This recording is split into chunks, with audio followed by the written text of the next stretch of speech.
The last couple of weeks, we've been focusing on Rosenzweig's relationship to halacha, to mitzvot, to observance.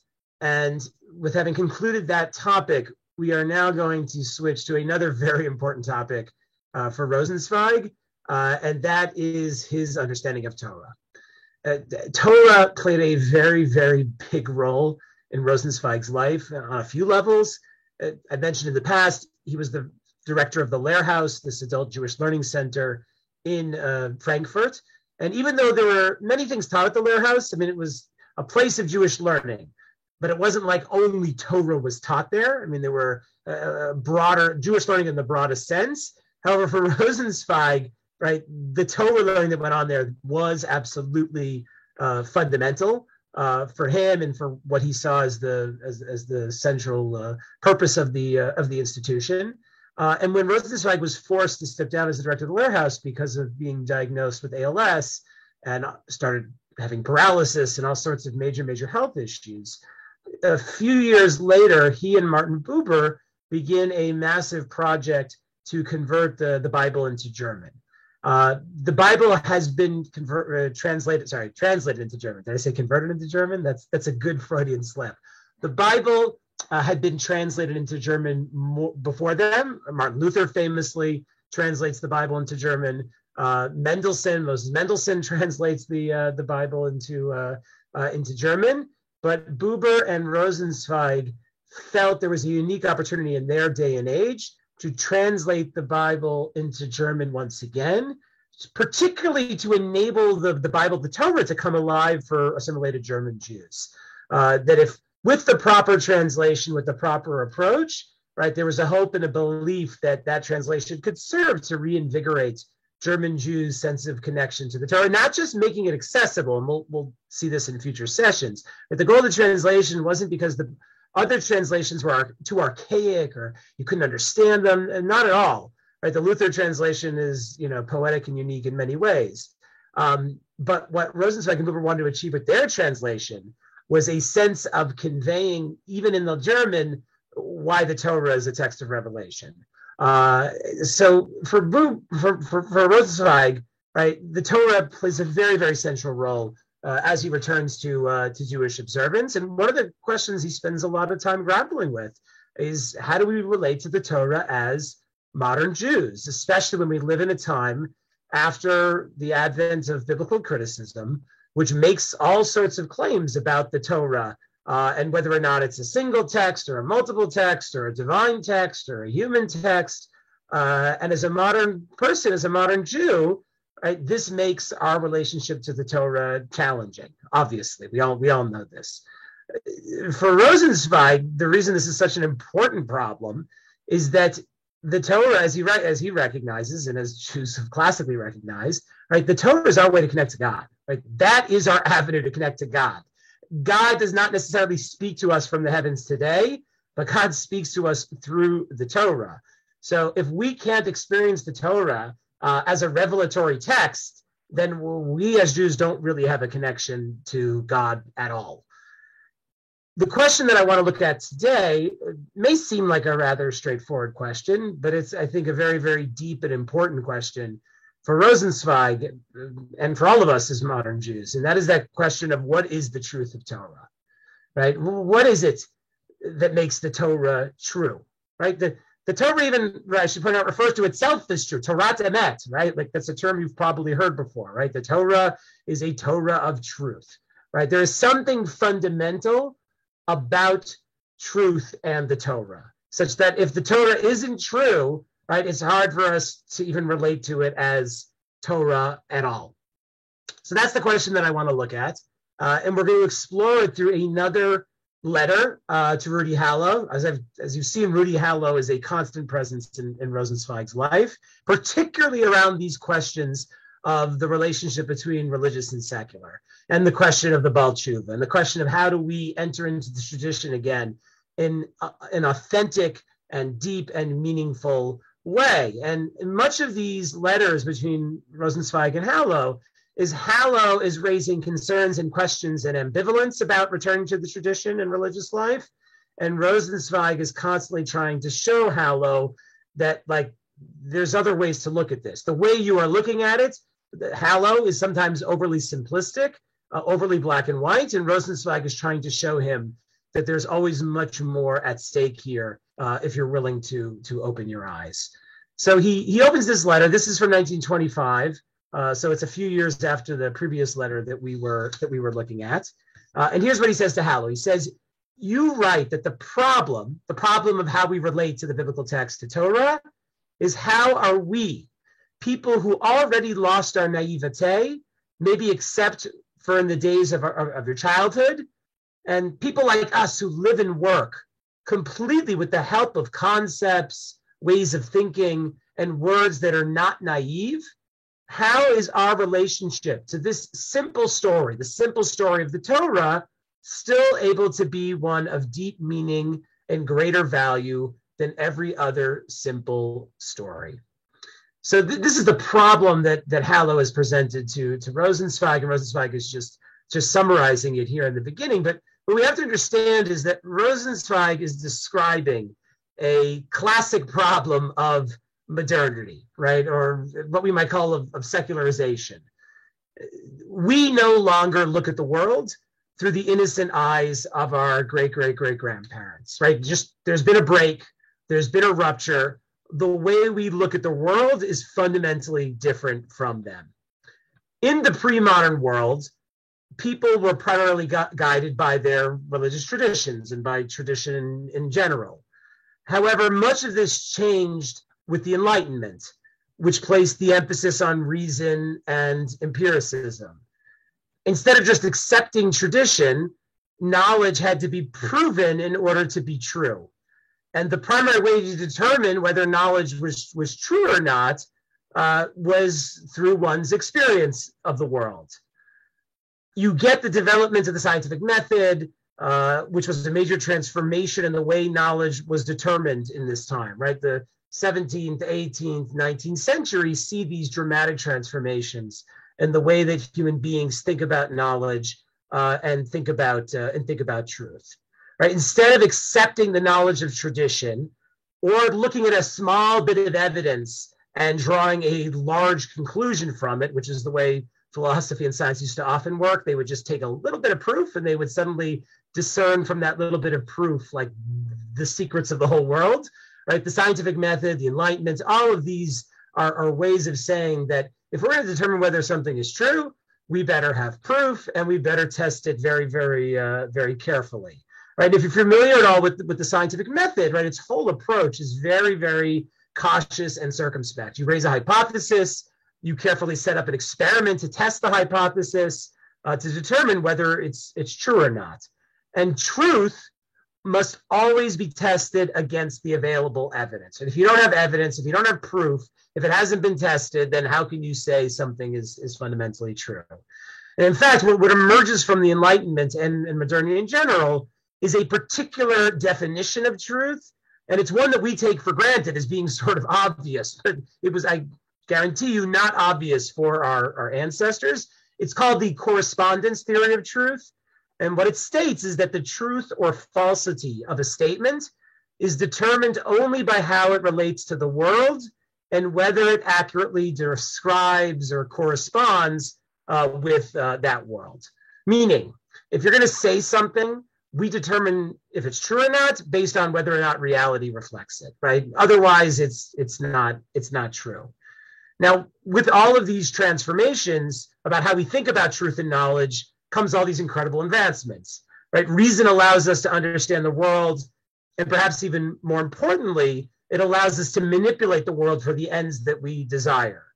In fact, if the world can be known and controlled and human action can be predictable and efficient, you can achieve these wondrous things, as we know, through scientific and technological progress. And there's probably no greater example of this in the modern era, the last 100 years, that other than the symbol of human beings actually being able to create a spaceship and go to the moon, right? Like the level of technological development of math, science, physics, manufacturing, right? The thousands and thousands of people that had to be involved in that kind of effort to pull that off, right, shows us the capacity for the transformations that modernity allows us when it comes to questions of knowledge and truth. Because for our ancestors, right, the moon was like was like a fantasy almost, like it was there in the sky, but that was about it, right? For human beings in the last century, not just to like build a spaceship, but to go to the moon and land on the moon and walk on the moon. I mean, it's almost hard for any of us to even really process how unbelievable that is from a historical sense. However, even with all of this progress, for lack of a better word, all of this increase in knowledge and a deeper understanding of truth, right? Enlightenment and modernity is not without its consequences or its costs, as Hallow was alluding to Rosenzweig here. We've lost something, right? There's a presumption that with all of this knowledge and truth, right, that we've actually lost something in the process. And for Max Weber, who's the very famous German sociologist, who's a contemporary of Rosenzweig and all of them, and Rosenzweig, he reads Weber, he likes Weber's stuff. Right? Weber calls this process of modernity that I'm describing, this process of secularization, he calls it disenchantment. If the world can be known and controlled, it no longer need be viewed as mysterious.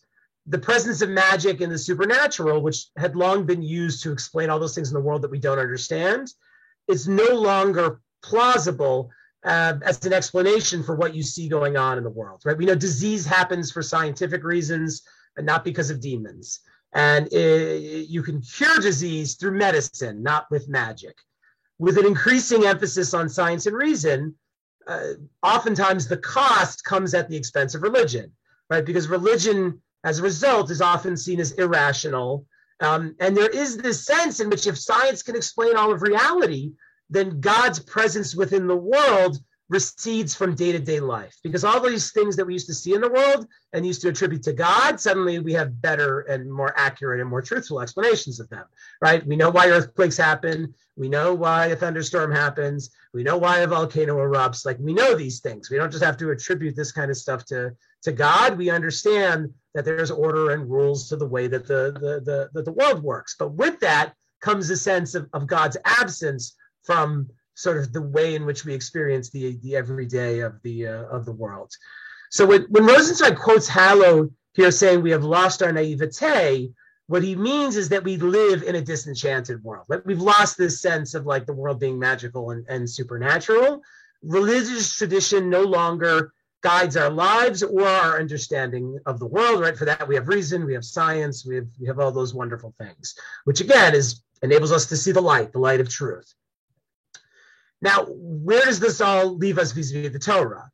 So if the Torah is supposed to be a divine text, well, if we're following sort of the scientific, rational approach to modernity, then there better be some proof and evidence of the fact the Torah is supposed to be a divine text. Or if the Torah makes statements about nature, about human beings, about history, or about God, the question of whether the Torah is true or not would be answered by whether or not these statements correspond with the world, right? If truth is about whether or not something is reflected in reality, then if we are going to determine whether the Torah is true, then our knowledge of reality should on some level reflect what it says in the Torah.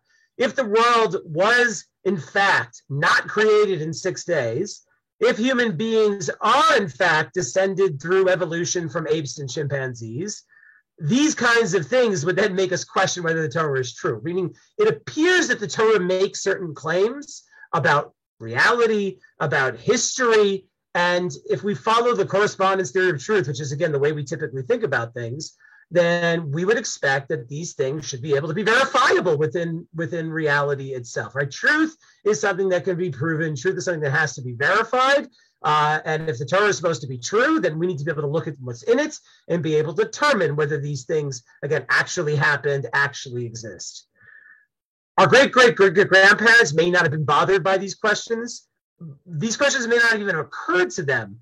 But living in modernity, as Hallow argues, we've lost our innocence, which means we have to confront these questions. We can't escape them. We have no choice but to ask them. And these kinds of difficult questions about the Torah's veracity are nearly endless. Like I just listed a few before about historical or scientific truths of the Torah. But again, that doesn't end the questions, right? what about all those parts of the Torah that we find immoral? What about those parts of the Torah that there's no historical evidence or support for? And what about those parts of the Torah where there is historical evidence, but it seems to contradict what appears in the Torah, right? This is the dilemma that Rosenzweig is trying to grapple with here when he says we've lost our naivete. We've lost our ability to look at the Torah and just see it as true without question, right? Instead, the way we think about knowledge and truth means we have a million questions when we come to the Torah and try to discern whether it is true or not. So Rosenzweig's first point in this letter relates to the creation story, relates to Bereshit.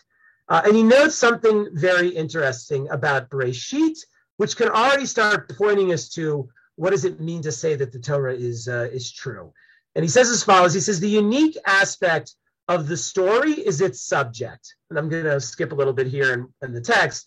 Here it does not speak about a giant or a dragon from whose hairs the forests were created and from whose bones the mountains were formed. Only regarding the human being does the interpretation begin, but here it teaches us to see the world in its wholeness as we see it in the details of the everyday, as it appears, so to speak, in actuality. So what Rosenzweig is noting here is something very interesting, and it's easy for us to miss, where we can be so focused on sort of this basic question of whether or not the Torah is factually or historically or scientifically true that we forget something. And that is, when you look at most creation stories, they look, even the ones that emerge from the same, from the same time period in which the Torah was given, so to speak, right? When you look at other creation stories, they are very fantastical, right? We don't even call them creation stories. We call them creation myths. And why is it? It's not simply because they aren't true, these creation myths, but because they take a mythical approach to understanding the world. They're stories of imagination and fantasy, right? That's why he says here, right? Other creation stories talk about the world being formed from, from the bodies of dragons or from the hair of the gods or whatever it is, right? Sort of this fantastical imagination is brought to bear to explain why the world is what it is. Creation myths don't describe the world that we see, but rather they imagine this enchanted world this enchanted realm behind the world that explains things as they are, giants, dragons, all those kinds of things. And if you're familiar with any of the sort of the classic creation myths from the ancient Near East, right, you have gods giving birth to other gods. There's a whole pantheon. The gods are going to war with each other, right? There's all these sort of mythical, magical tropes. But what's interesting, of course, is that the Torah in Bereshit doesn't have any of these. The biblical creation story is not myth in the classical sense. And the Torah in general, as we know, goes out of its way to eschew mythical tropes. Rather, the Torah presents the world as we experience it, right? When you read the Torah, and again, Rosenzweig says this, but it's easy to forget it, but the world that the Torah depicts looks a heck of a lot like our own, right? It does not depict a magical world. It does not depict a world where all these characters have, superpowers or live forever or anything like that, right? Instead, what it presents is an orderly world with structure and rules, animals, plants, human beings, everything has its place within creation. There's no magic in the way that the world is presented in the Torah. Humans are very much presented as part of the natural world, especially in Parshat Bereshit, in a way that's not so different from the animals. And if a miracle takes place in the Torah, and this is also important to keep in mind, we know there are miracles, right? So you could say, well, wait a second, isn't that sort of magical?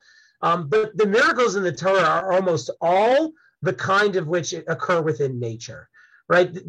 You can call them supernatural, but it's almost as if, and Rosenzweig actually notes this elsewhere, that the miracles of the Torah are almost as if God goes out of God's way to make them as natural as possible, right? And you see this actually most prominently with the 10 plagues, with the Yasser Makot, right? Like each one of them actually has a naturalist explanation for it, right? Where there were things like those plagues that could happen in nature, and that's the example of the miracles that are used there in the story. And perhaps the most fantastical of the whole process of Yetziat Mitzrayim, the most fantastical miracle, is Kriyat Yam Suf, the splitting of the Red Sea. And what Rosenzweig actually notes is that when you look at the Torah closely, you see that even by this splitting of the Red Sea, the Torah goes out of its way to explain it in a natural sense. It actually says that the sea was split with a strong east wind. Right? The Torah goes out of its way to say that when Moshe raises his arm, right, there's a wind that comes that sort of blows the sea to split, which is interesting because it seems to emphasize, again, sort of the naturalist dimension. So why do I keep, honing in on this point? Is because, again, the Torah that we encounter is a world that looks a lot like our own. And that's Rosenzweig's, fundamental point here, is that the world of the Torah looks like the world of our everyday lives. And that is, very, very significant, as we're going to see going forward, that the truth of the Torah, at least right now, is emerging from the simple fact that the Torah's world is our world, right? We can read it and we can see it as fundamentally one and the same. What's interesting is in the next part of the letter, Rosenzweig then goes on to challenge Hallow. So he says, first off, Hallow, right, the truth of Torah lies in the fact that the world it depicts is really a world we can understand and relate to, right? It's not that there's nothing mythic or fantastical, but it's remarkably limited. And when you read the biblical characters and you see these narratives, right, you can see them as deeply human and real, like deeply, deeply human and real. So don't just immediately say, we're so advanced, we're so sophisticated, like we can't buy any of this. Because again, when you look at the Torah, for like I said, for something that was given to the Jewish people however many thousands and thousands of years ago, it's the way it explains reality is a lot closer to the way we as modern people explain it than the way that it was often looked at way back when. And the way it explains reality is reality as real, like the way we as human beings really look at it, and not the way we fantastically, maybe imagine it to be. That's the first point. The second point is that Rosenzweig goes on in the letter, and he wants to challenge Hallow about us being so enlightened, right? That we can't relate to the Torah in a serious fashion, that we understand the world so much more deeply than our ancestors, that we have so much more knowledge, and therefore we can't see the Torah as true in the way that they did. And the implication that Hallow makes is that we know what truth is, and they didn't. Our ancestors didn't know, right? They were just sort of like foolish and unenlightened. We know what the truth really is. Our knowledge of the world has been proven and tested, and we understand things as they really are. So the problem with thinking of ourselves that way, and we do, I mean, it's very hard for us to look back in history and not think that we're more advanced, that we know more, that we are closer to the truth than people who came before us. But the problem with this approach, Rosenzweig notes, is that it simply doesn't make any sense. Does humanity collectively have a greater knowledge of the world? Certainly. But it is not this knowledge which guides how we live the details of our lives. Most of what we do as human beings in all parts of our lives isn't because we have analyzed all the options and determined what's true and what's false through carefully applying the scientific method, right? That's not how we live our lives. Most of what we do during the day is determined by habit and by guesswork. We like to think we have a certainty that we know, okay, like you do this and you do X and Y will happen, and I know this 100%, and that's why I do it. But of course, we all know that all you have to do is look at contemporary political discourse or spend any time on social media to realize that reason and truth are often in short supply. So if the assumption is we're so much more advanced, we're scientific, we know what truth is, right? We just don't live our lives that way as human beings for the most part. And Rosenzweig goes on to give this great example of this. He says to Hallow here, he says, it is simply an error that you live and work completely with the help of concepts, ways of thinking, and words that are not naive, right? Like if you, Hallow, think that you're always living in the world like a scientist, right? And you have all these deeper understanding of things that have been proven true, and that's how you live your life. And therefore you're not naive because you always are checking to see if something is true before you do it or you think it. He's saying that's just not true. He says, if you were able to arrange statistics for all the moments in which this is indeed the case, you would arrive to maybe half an hour a day. Right? If you, Hallow, were going to look at your whole day and keep track of when you're really doing things because you know them to be true, you would find that maybe only like 30 minutes of your day actually like work like that. And he says, and Gertrude, maybe 5 minutes. I'm not sure if Gertrude is his wife or his mother, but for her, it would only be 5 minutes out of the day. Regarding the astronomer, you would arrive maybe to a little more than you, if also only not that much more than an hour, right? Even the astronomer's professional job as a scientist, right, is only really thinking in those sort of deep conceptual terms for maybe an hour out of the day. Maybe theoretical math or physics requires, at the end of the day, more of a lack of naivete. So maybe the theoretical physicist spends a little bit more time like thinking about things in a way that correspond to reality and with truth. But even then, it's not so much. And he says, but even they certainly spend 20 hours of the day with the externality of things. Meaning most of what we do is habit. Most of what we do is like playing around with things based on what we already know and trying to get them to achieve certain results. In this, we would still ignore the fact that the world of concepts of science is more abstract than the external world of the everyday.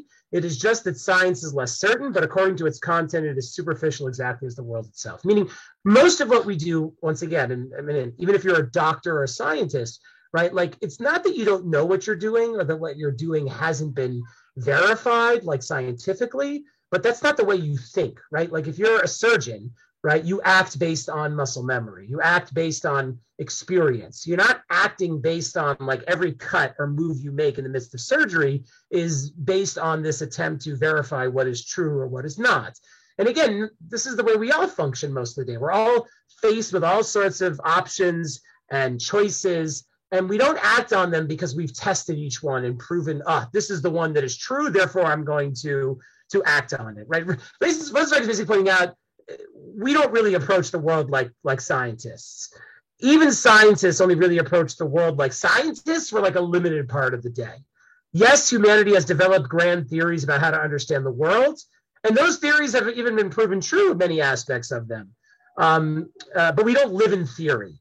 We live in the concrete experience of reality. We don't ask ourselves whether going to the store to buy groceries or seeing the doctor is something true or false. Right? We just do it. And mostly we do things out of habit because it's worked out well for us in the past. It is rather in our lives that we think long and hard. It's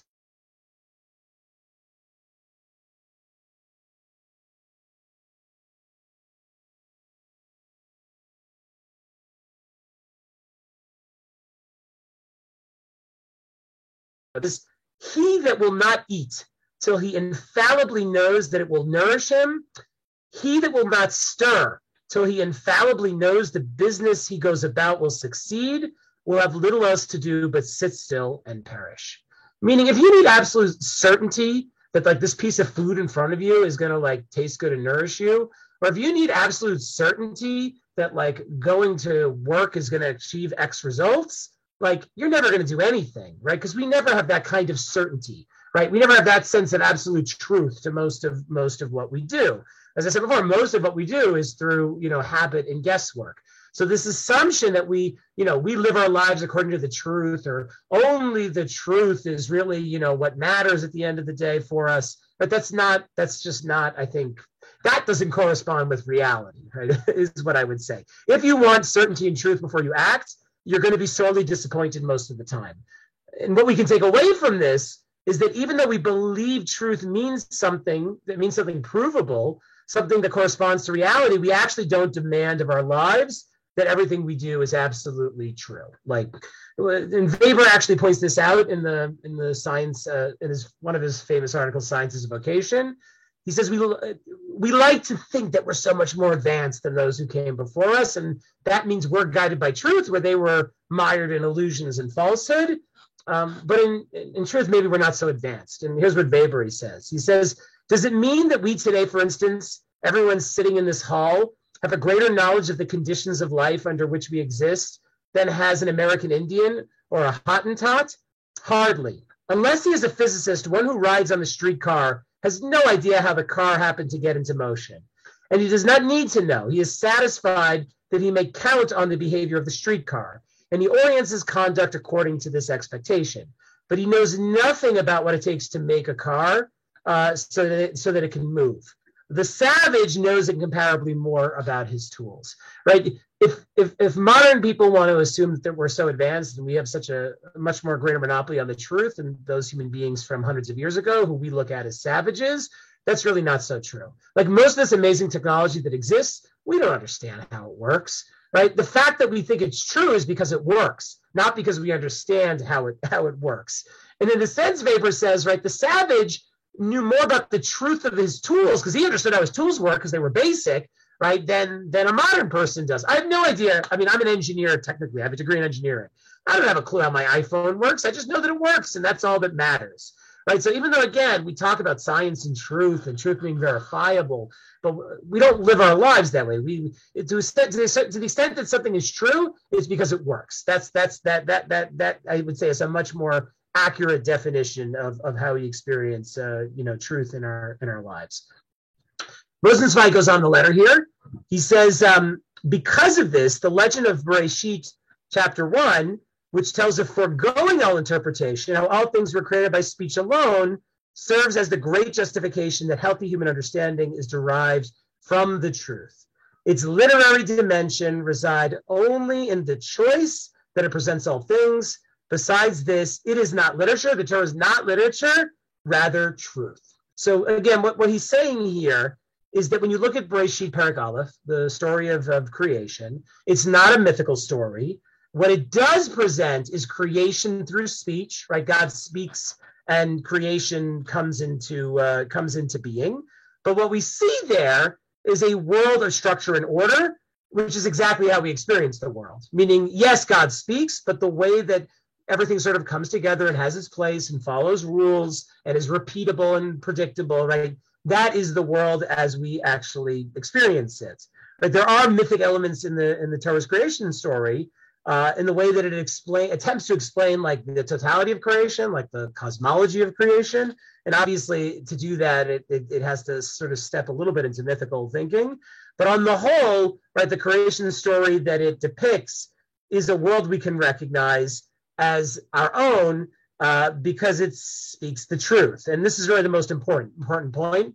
What makes the Torah divine and holy, and whatever you want to call it, is that it's true, right? That's the fundamental condition that makes the Torah Torah, is that it is true.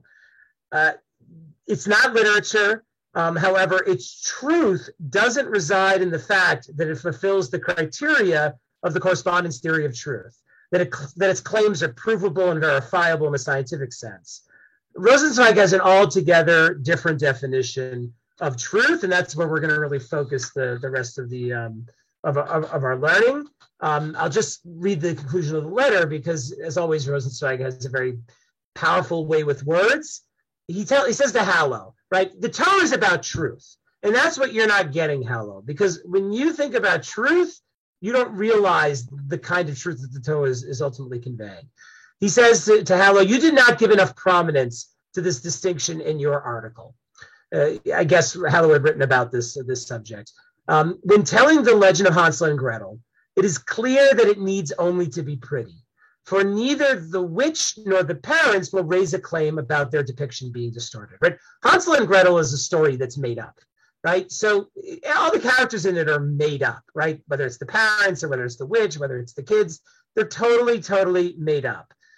So you don't have to worry if you're making up a story about Hansel and Gretel and the parents and the witch, that like the witch is going to come to you and say, oh, I'm suing you for defamation. How dare you depict me inaccurately in the story of Hansel and Gretel? This is libel. Like I'm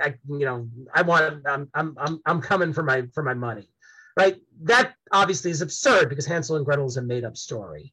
And as Rosenzweig says, and this is because they don't exist at all, like there's nobody's going to make a claim against you for whatever details you decide to put in it. But if one wants to tell a legend about divine revelation, but if you're trying to tell a story that's true, a story about the encounter between God and the Jewish people, one enters into a much more complicated matter, because it is not enough for the legend to be pretty. It's not enough for the Torah to be beautiful. It's not enough for the Torah to be, I'll even say it, like historical, right? It also needs to be true, right? That's the fundamental condition of the Torah. Otherwise, a person risks that God will raise a claim on the matter, because God, unlike the witch and parents in Hansel and Gretel, exists. So God is not able to be apathetic about the name by which he is called. But at the end of the day, if you're going to say that the Torah is about the encounter between God and the Jewish people, right? The Torah tells us the name by which God is called, then that's something that has to be true. And if it's not true, like, we're going to know, and people are going to raise a claim against it, because God is real. That living reality of God is something that can be experienced, that can be known, right? So if the Torah doesn't depict that truth, right, it's fundamentally, we're going to know, and it's going to be undermined. So this is like I said, the idea that I want to get at, that for Rosenzweig, the Torah is, what it comes to teach us is truth. And it's a truth that, again, is not a historical truth, it's not a scientific truth, but it is truth all the same, and perhaps the kind of truth that is far more important than any historical or scientific truth. And I'll just point out, Weber has, again, one of Weber's famous arguments is that science is fundamentally value neutral, right? Like, science cannot tell you how to live your life. Science cannot give you answers to questions of meaning. And again, if those are the kind of truths we're looking for, because those are the kind of truths that are verifiable, right? Like the kinds that science gives us. But if we're really looking for truths of meaning and truths of value, right, that's something the scientific method can't really give you. But those are the only kinds of truths that the Torah is fundamentally concerned about at the end of the day. Because, as I keep saying, the Torah is about the relationship between God and the Jewish people. Questions of value, questions of meaning are at the heart of all relationships, right? It's our relationships that give us meaning in our lives. And again, that's not something that can be scientifically proven, and that's not something that can be answered through experiments in a laboratory. So Rosenzweig's notion of truth here is one that I think already emerges in Chazal and in the Gemara and with the rabbis. Again, it's never clear how much Rosenzweig is familiar with Chazal. He obviously has some knowledge of Talmud, but it's also somewhat limited.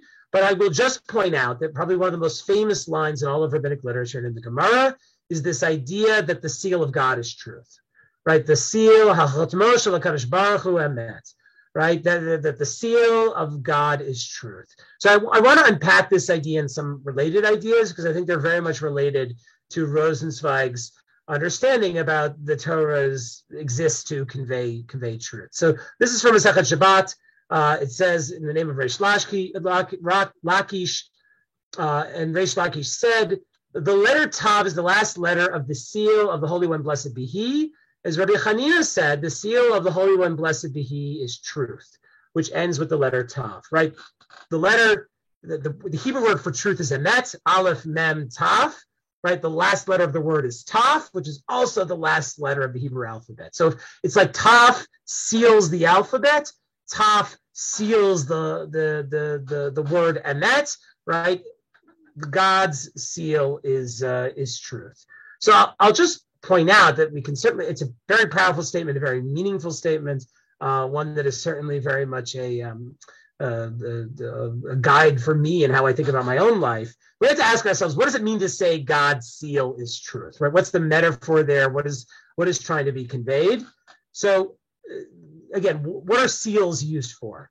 So one writes a letter and seals it with wax, right, with a signet ring.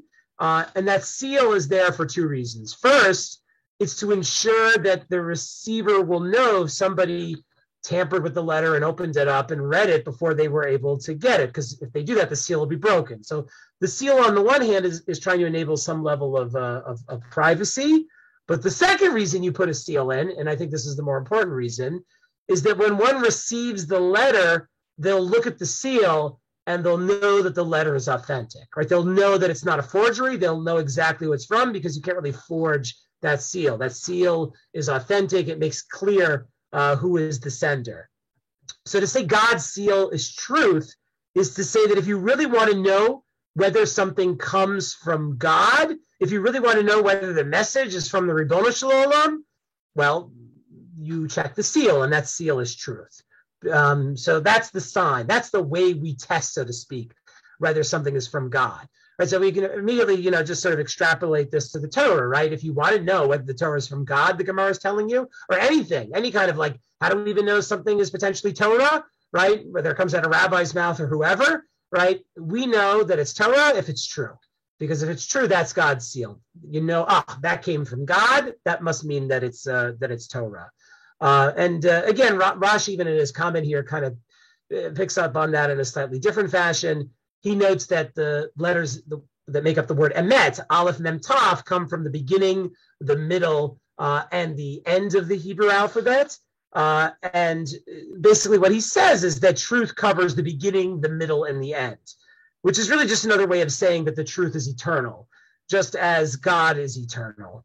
So if something is true, right, it connects us, and we know that it's from God, because again, it's indubitable. Like it's there, it was there yesterday, it's here right now today, and we know that it's going to be there tomorrow. What makes something true is its very durability. It endures, whereas that which is false falls away, right? But the truth remains. So truth is the seal of God. If you want to know something came from God, you see if it's true. And how do you know if something is true? It's the fact that it endures, that it lasts, that it doesn't change. It's there, and you can fundamentally rely on that.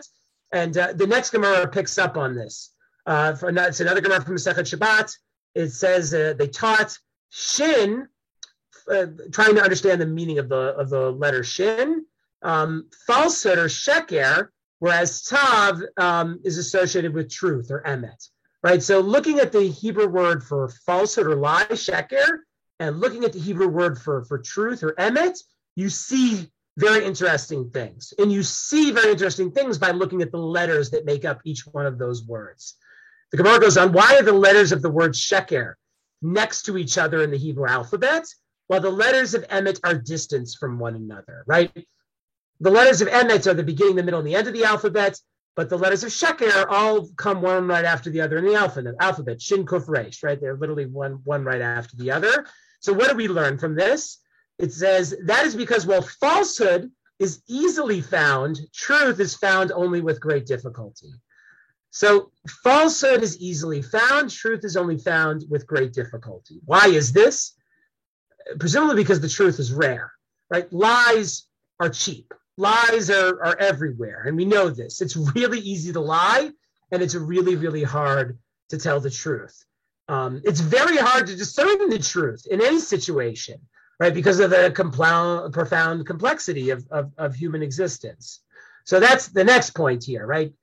Falsehood is everywhere, lies are everywhere, truth is really, really hard to find. And then the Gemara goes on to make one more fundamental point. And why do the letters that comprise the word sheker all stand on one foot, and the letters that comprise the word emet stand on bases that are wide as bricks? And what the Gemara is pointing out here, again, looking very closely at the letters, if you look at the letters that make up sheker, right, the shin, the kuf, and the resh, I'll point over here, right, each one of them hits the ground on one spot, right? The shin hits the ground on one spot, the kuf hits the ground on one spot, and the resh on one spot, which means that they're unstable, like from a geometrical perspective, right? Like if you only have one leg to stand on, it's pretty easy to tip over. Whereas if you look at emet over here, right, the aleph has 2 points on which it stands, the mem has a whole base on which it stands, and the tav has 2 points on which it stands. So when you look at sheker, it's flimsy and it can be easily pushed over. Whereas if you look at emet, right, it has a firm, solid space, right? Sheker collapses under pressure, whereas emet, truth, stands firm, right? In fact, you could even say that truth is something that can't be moved, that it's rock solid, right? That it's eternal, right? It's there, you cannot move it, right? No matter how hard you push, it's the truth, right? Lies, eventually, with enough force that's applied to them, you'll realize that they're lies, but the truth, stands forever, right? And if God's seal is truth, right, we also say in od milvado, right? There's nothing other than God, right? It's God's truth that stands ultimately forever. So again, where does this all take us with Rosenzweig? So I want to just introduce one more thinker in here to help us flesh out where Rosenzweig is coming from with this, and that is Ludwig Wittgenstein. Wittgenstein is one of maybe the greatest philosopher of the 20th century, or the top 3 greatest philosophers of the 20th century. And Wittgenstein also lives during the same time as Rosenzweig. He fights in World War I, just like Rosenzweig. Wittgenstein he himself is not Jewish, but he's descended from Jews. And he spends a lot of time and energy thinking about language and thinking about truth and thinking about the meaning of language. And he, like Rosenzweig, does not really think the correspondence theory of truth is all that. Meaning, we don't determine the truth of language by whether or not it reflects the reality of the world. Without getting into why exactly that might be the case, but Wittgenstein is a big advocate that we don't determine the truth of language by assuming that it automatically can be proven from elsewhere out in the world. And towards the, I guess, later part of his life, he writes a very interesting book called On Certainty, in which Rosenzweig is trying to grapple with, again, this question, Wittgenstein is trying to grapple with the question of truth, right? How do we know when we are certain something is absolutely true, right? Again, certainty is always tied up with truth, like, because again, certainty is that which you can't deny, that which you would stake your life on, that which you are 100% certain about, right? Wittgenstein wants to know, how is it that we can be certain about anything? And the question that he, I didn't bring it here, that's fine. The question that he's dealing with is the possibility that he raises is he tries to come up with something that he couldn't doubt under any circumstances whatsoever. And he comes to what he thinks is a irreversible belief. This idea that he says that I have two hands. And again, we might think this is sort of a silly thing. Like, what do you mean you have two hands? Like, aren't there many things that we could be certain about? Without getting into all of that and the philosophical reasons why he chooses this example, this is nonetheless the example that he settles on by the end of the book. And he says that I have two hands is an irreversible belief. He says, here I have arrived at a foundation of all my beliefs. This is the position I will hold. Meaning, this is something I know that I can be 100% certain about. The knowledge that I have two hands is something that is like undoubtable for me. Like, I just know it is true, completely true, and I'm completely convinced, absolutely certain of that truth. He goes on, he says, what would it be like to doubt now whether I have two hands? Why can't I imagine it at all? What would I believe if I didn't believe that? So far, I have no system at all within which this doubt might exist. Right? For him, this is an absolute truth, right? I have two hands.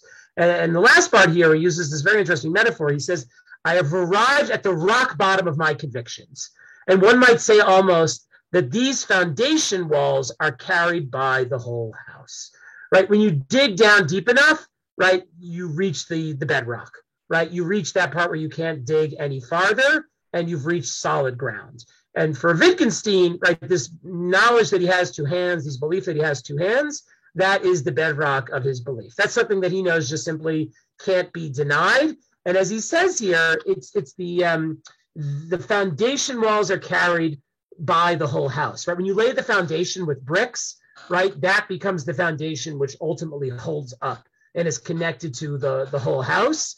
And I didn't even mention it here when I read the Gemara the first time, but the Gemara literally describes MS as bricks, right? Like, truth is a brick, right? It's something solid, it's something firm, it's something that you can build on, and that's exactly the same metaphor that Wittgenstein uses here. That when you reach a truth that is undeniable, right? Truth as something that you can stake your life on, that is what Wittgenstein calls the rock bottom of his conviction, of his beliefs, and it can carry the whole house. It's the foundation that can carry everything else that you build on top of this. And again, we can ask, what are the truths that qualify as this for us?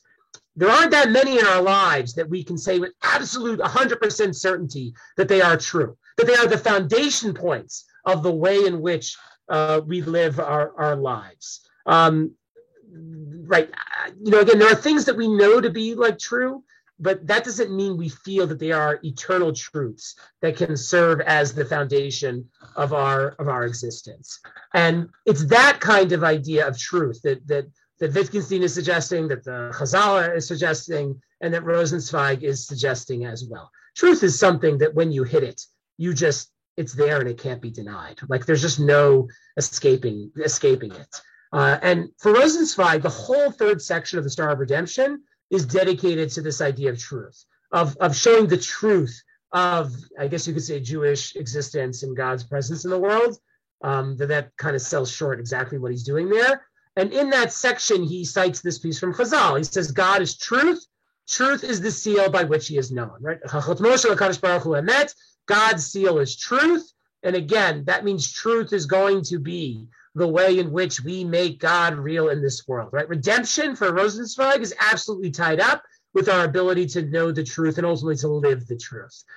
He says truth is from God. God is its origin. If it is itself the illumination, then he is the light from which its illumination originates. Right? Truth is essentially the light that emerges or shines forth from God. That which becomes clear and is illuminated as true receives its clarity and illumination from him.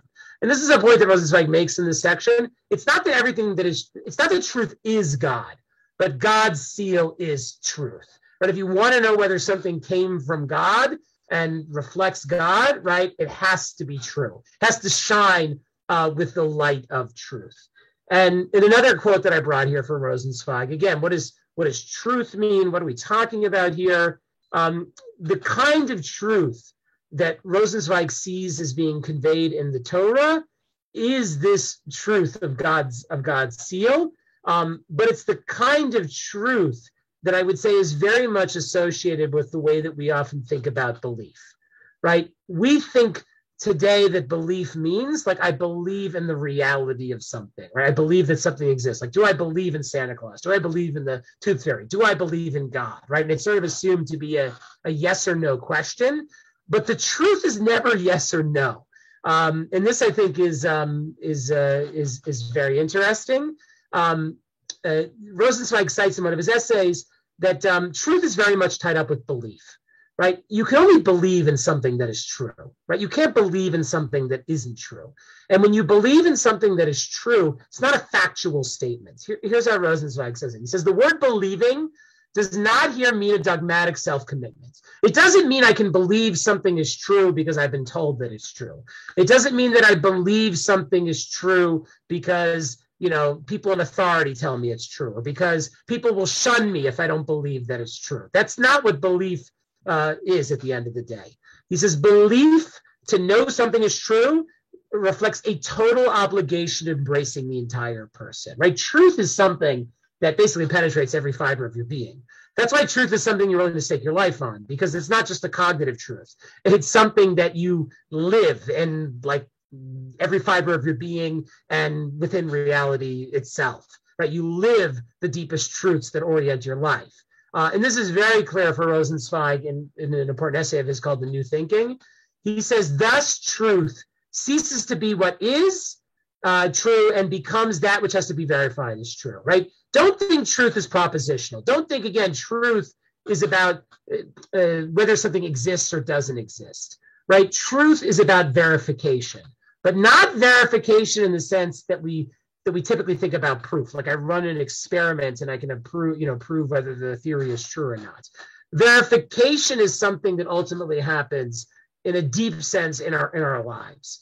He says the hopelessly static truths, like those of mathematics, are to be conceived from this perspective as the lower limiting case, as rest is conceived as the limiting case of motion, right? The lowest level of truth are cognitive truths like math, like 2 times 2 equals 4, he's going to say here. And in a certain sense, those are the lowest truths because they're the easiest truths. He says from these most unimportant truths of the type 2 times 2 equals 4, on which people can easily agree. That's the lowest level. But those aren't the kind of truths that really matter. Those aren't the truths that change your life. Those aren't the truths that you live in your life, right?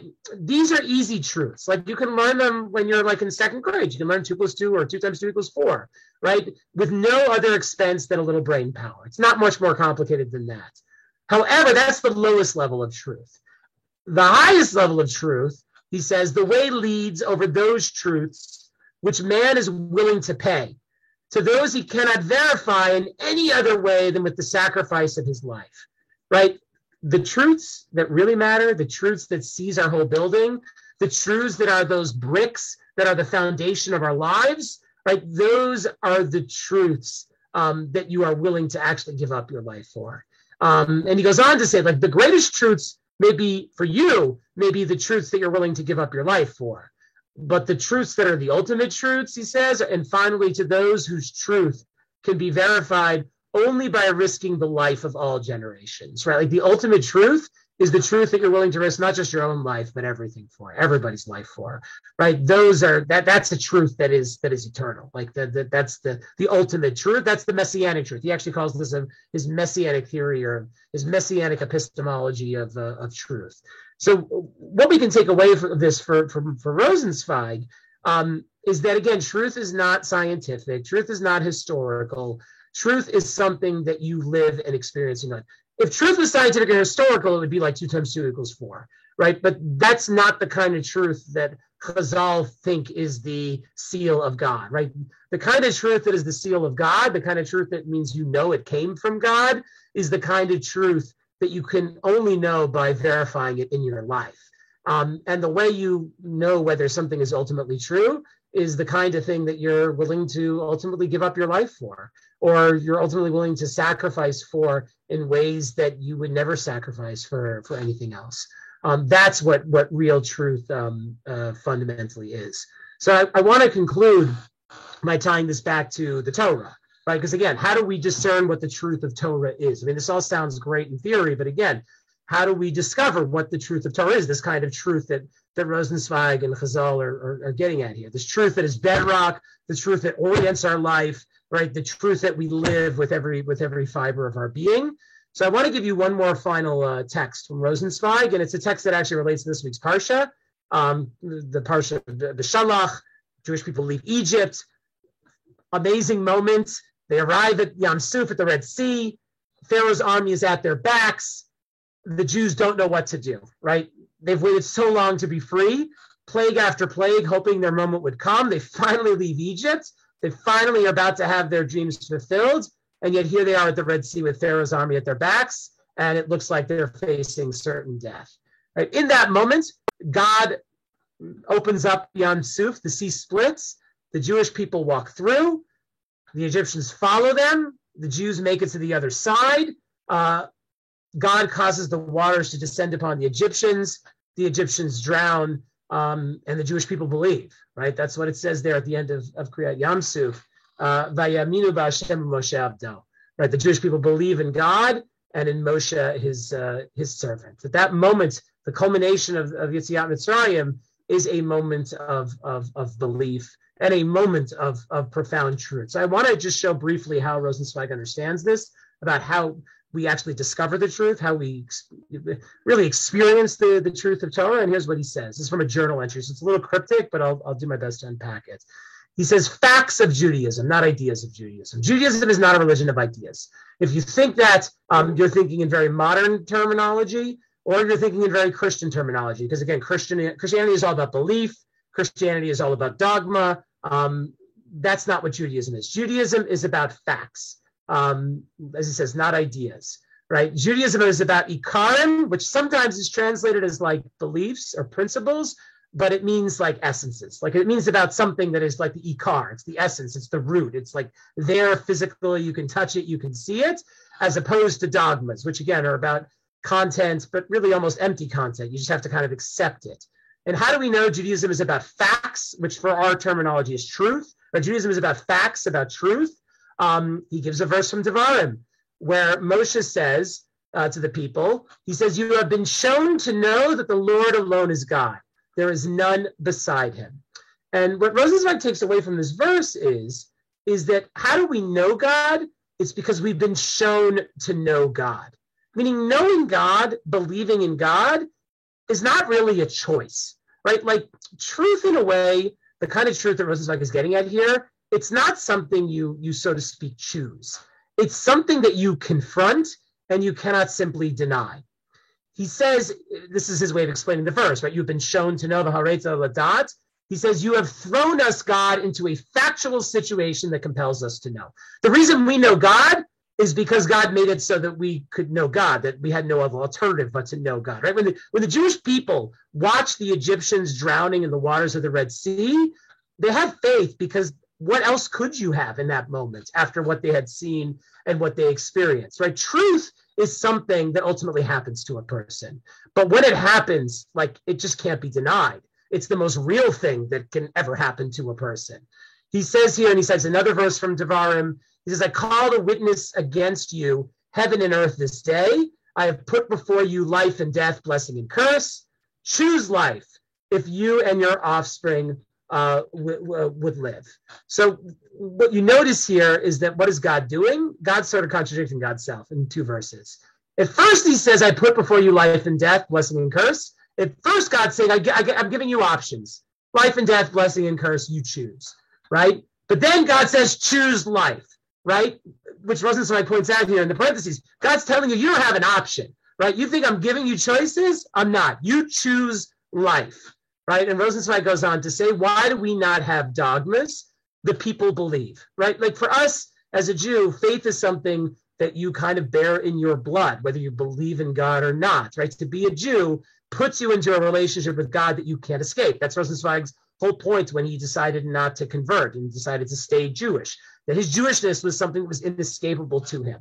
Even if he didn't know what God really meant or what religious life really meant, the factuality of his Jewishness was something that he couldn't escape. Right? The people believe, like on some level, we testify to our belief as Jews by the fact that we are still here. After anti-Semitism, after the destruction of the temples, after the Holocaust, the fact that we are still here, even the most secular Jew, testifies to some sense of belief, to ongoing commitment in just that Judaism matters.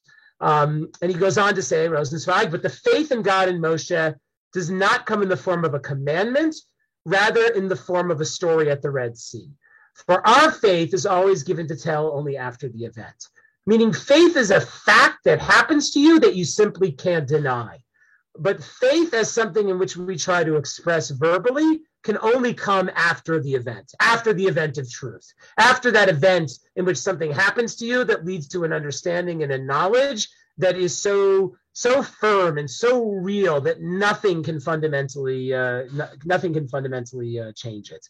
So just to conclude this, right? The truth of the Torah, Rosenzweig is saying here, is not a choice.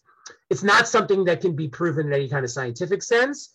It's something that happens to a person, like Kriyat Yam Suf.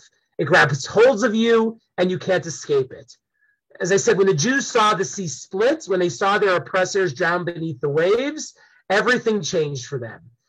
Who they were just minutes before was forever gone, and in their place stood a completely new people. They believed in God and Moshe because reality simply wouldn't allow any other outcome. The only question for them in that moment was whether they could admit to it, right? God makes truth a fact for us. The only question is whether we're willing to acknowledge that fact. I mean, people can deny the truth. They can deny what is as true as the sky being blue and the sun in the sky. Humans have a capacity to do that.